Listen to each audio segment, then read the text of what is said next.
M. Charret, bonjour. Bonjour. M. Charret, pour les fins de cette entrevue, imaginons que vous gagnez l'élection le 8 décembre et que vous avez un mandat majoritaire. Où voyez-vous le Québec dans 4 ans, 5 ans à la fin de ce mandat-là? On a devant nous une tempête économique qu'il faudra traverser et il y a encore beaucoup d'incertitudes autour de ça parce que ça change à tous les jours. Malheureusement, ce que je voyais au début de la campagne se confirme. Mais une fois la tempête passée, moi, c'est vraiment là-dessus que je veux mettre la priorité parce que je veux propulser le Québec avec la création d'un nouvel espace économique. Et il y a Ça veut dire quoi, ce nouvel espace économique? C'est créer un nouvel espace de prospérité économique. Et il y a 5 grands projets. Il y a l'entente qu'on vient de signer avec la France sur la mobilité de la main-d'œuvre, qui est une première mondiale entre 2 continents. Un médecin qui est médecin en France est médecin au Québec, puis un ingénieur au Québec est ingénieur en France. Mais ça inclut également des métiers de la construction, par exemple. Ça, il faut pousser ça et compléter cette entente-là. Deuxièmement, la négociation d'un accord transatlantique entre l'Union européenne et le Canada.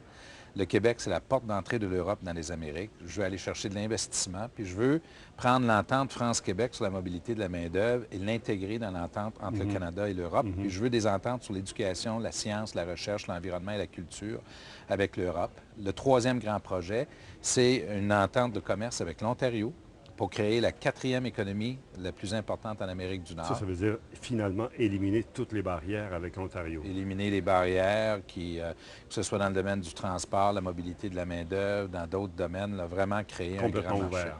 Le plus ouvert possible. Évidemment, sur la question de la langue, on garde tous nos droits. C'est important de le dire. Mais dans le domaine du commerce, ouvrir.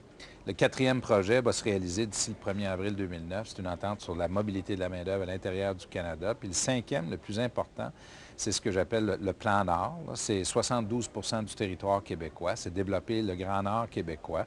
Ça, c'est le secteur minier, mais c'est aussi l'énergie hydroélectrique. Je veux ajouter 3500 mégawatts de plus à ce qu'on a déjà d'annoncé. Je veux développer le secteur écrio-touristique, les infrastructures. Et ça, c'est un projet magnifique parce que ça interpelle tous les Québécois, autant du Sud que les Premières Nations et les Inuits. Créer de la richesse comme on le fait en Alberta, c'est votre objectif? Tout c'est à possible? C'est pensable? Ah oui, c'est tout à fait. D'autant plus qu'au Québec, on est déjà réputé être un leader mondial des énergies renouvelables. On est une des grandes puissances du monde et on est un exemple aux yeux du monde entier sur le plan environnemental, pour le plan de réduction de gaz à effet de serre.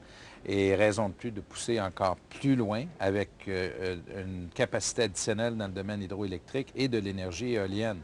Et ça va nous permettre de servir notre marché à nous, mais aussi d'exporter de l'énergie propre et renouvelable. La crise qui nous touche en ce moment, M. Charret, à vous écouter et à écouter vos 2 adversaires principaux, on a l'impression que cette crise ne touche pas le Québec, que le Québec est le seul endroit sur la planète où il n'y a pas de conséquences. Est-ce que vous n'êtes pas un peu trop optimiste? Bien, faisons parler les observateurs neutres qui, eux, mesurent et évaluent notre économie. Le Mouvement Desjardins, la Banque nationale, la Fédération des chambres de commerce du Québec, même la Banque Royale, ont tous conclu que les actions posées par le gouvernement aujourd'hui, avec l'investissement en infrastructure et les réductions d'impôts, ont donné au Québec une croissance économique additionnelle qu'on n'aurait pas eu autrement. Je note au passage que Mme Marois, M. Dumont étaient contre le programme d'infrastructure, ont voté contre les réductions d'impôts. Et là, on regarde l'avenir, puis on se dit, augmentons les investissements dans les infrastructures. D'ailleurs, c'est ce que tous les pays dans le monde proposent de faire actuellement face au ralentissement. Le gouvernement fédéral ne bouge pas en ce moment. Il n'y a rien. La France est rendue à 45 milliards, les Américains, 1500 milliards. Tout le monde met des tonnes d'argent. Le Canada ne bouge pas. Ça vous inquiète? On a demandé, nous, les premiers ministres, au gouvernement canadien, à la réunion du 10 novembre où M. Harper nous a convoqués, d'accélérer et d'accroître les investissements en infrastructure. Dans le discours du trône de M. Harper, il a dit qu'il allait accélérer la mise en œuvre du programme Chantier Canada. Et ça vous suffit comme assurance en ce moment? Je veux faire l'entente, là, mais l'annonce, l'intention, c'est ce qu'on voulait. Maintenant, il s'agit de se mettre à table pour signer les ententes.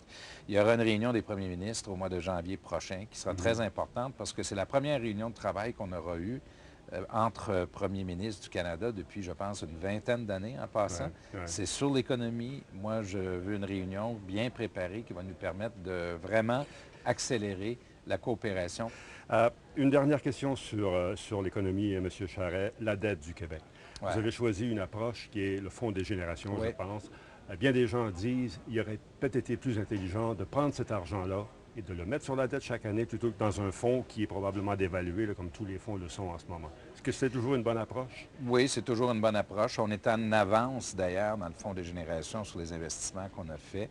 On a mis plus d'argent dans le fonds que ce que nous avions cédulé. Notre objectif, c'est d'arriver à 25 de dette du PIB en 2025. La dette du Québec par rapport au PIB baisse d'année en année en passant. Et quand on a fait le fonds des générations, M. Lessard, ça nous a valu une augmentation de la cote de crédit du Québec. Ce qui veut dire aussi qu'on paie moins d'intérêt sur notre dette parce que notre cote de crédit a augmenté. Alors, on est le seul vraiment des trois partis à avoir un plan de réduction de la dette qui marche bien. Puis on le réduit, je pense, intelligemment avec une approche qui a été saluée par les maisons de cotation de crédit, mais qui nous permet d'arriver à un objectif très précis dans le temps. L'avenir constitutionnel du Québec. Je sais que vous ne voulez pas rouvrir le dossier constitutionnel comme tel, je ne vais pas vous emmener là-dessus, mais il y a de plus en plus de gens dans le reste du Canada, M. Charest, qui disent, même avec un premier ministre fédéraliste comme Jean Charest, le Québec se détache de plus en plus du Canada. C'est votre impression? Le Québec, c'est une nation, puis le Québec a des pouvoirs à l'intérieur de la Fédération canadienne qui sont considérables. On est une des fédérations les plus décentralisées au monde et c'est bien ici. Je pense que c'est exactement le choix qu'il fallait faire pour le Canada. Et le Québec s'affirme beaucoup à l'international. On le fait, ça surprend peut-être quelques personnes. Par exemple, la négociation de l'accord transatlantique avec l'Europe se fait grâce au Québec. Si on ne l'avait pas poussé, ce ne serait jamais fait. Mais à mes yeux, à moi, ça fait partie des avantages d'être au Canada. C'est d'avoir le Québec comme nation, puis une nation forte qui s'affirme. Ça ne soustrait en rien à l'ensemble canadien. Au contraire, ça ajoute. Et moi, j'ai la ferme intention de continuer en ce sens-là, puis de défendre les intérêts du Québec. D'aller chercher de nouveaux pouvoirs. Mme Marois parle de la culture qui est essentielle de rapatrier. Vous le dites aussi, mais plus timidement, je pense. C'est-à-dire, Mme Marois propose de réouvrir le dossier constitutionnel pour aller chercher des pouvoirs. Moi, je suis allé en chercher des choses sans réouvrir la Constitution. On est allé chercher 57 d'augmentation de transferts fédéraux, la reconnaissance du Québec comme nation. On a rapatrié le régime d'assurance parentale qui a un gros impact dans la vie des jeunes familles québécoises. Le taux de natalité a augmenté au Québec. C'est le meilleur programme en Amérique du Nord, un des meilleurs au monde. On a fait une entente dans le domaine de la santé saluée par Jacques Parizeau, Gilles Duceppe. On a fait reconnaître le fédéralisme asymétrique. On a fait également une entente sur l'UNESCO. On a fait tout ça sans réouvrir la Constitution. Donc, tout ça, c'est assez? Vous n'allez pas plus loin? Ou il y a oui, on encore va des plus loin. que vous Il faut aller plus loin. rapatrier? Dans le domaine de la culture, on a demandé à l'élection fédérale, on l'avait demandé avant l'élection fédérale, 9 mois avant, puis on l'a demandé pendant et après, une entente pour qu'on soit maître d'œuvre dans le domaine de la culture. Mais Mme Marois, la différence entre Mme Marois et M. Dumont, qui tous les deux s'entendent là-dessus, c'est qu'ils voudraient ajouter une crise référendaire par-dessus la crise financière. Alors, c'est pas vrai qu'on va se payer une crise référendaire. Le choix est économique le 8 décembre. Restons centrés là-dessus, tout en défendant fermement les intérêts du Québec, en allant chercher des gains réels. J'en reviens là-dessus, M. Charest. Si vous gagnez le 8 décembre, ce sera un troisième mandat consécutif, la première fois depuis Duplessis. Vous allez en solliciter un quatrième? Bien, je vais commencer par mon troisième. Je vous dirais, au moment où les gens vont nous entendre, ils commenceront à voter parce que les votes par anticipation commencent. Alors, prenons ça un jour à la fois. Je vais commencer par me faire élire député dans le comté de Sherbrooke. Puis je vais commencer, si les gens le veulent, un troisième mandat avec un gouvernement de stabilité, un gouvernement majoritaire. Et on aura l'occasion de se reparler à nouveau de l'avenir. Ça, j'en doute pas. Merci, M. Charest. Merci, M. Lessard.